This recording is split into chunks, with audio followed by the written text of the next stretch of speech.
Bank Nifty బుధవారం April 23, 2025 నా trading వ్యూహం. నేను కొనుగోలు చేస్తాను, లాంగ్ స్ట్రాటజీ చేస్తాను. 55,750 కంటే ఎక్కువ కొనండి. మొదటి లక్ష్యం 55,950. రెండో లక్ష్యం 56,450. నష్టాన్ని ఆపండి. 55,550. నేను అమ్ముతాను, షార్ట్ స్ట్రాటజీ చేస్తాను. 55,500 కంటే తక్కువ అమ్ముతాను. ఒకటో లక్ష్యం 55,250. రెండో లక్ష్యం 54,750. మూడో లక్ష్యం 54,350.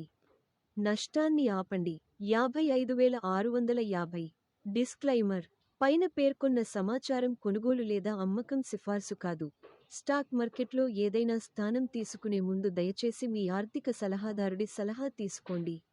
దయచేసి ఛానెల్ను సబ్స్క్రైబ్ చేయండి. వీడియోను ఇష్టపడండి. ధన్యవాదాలు.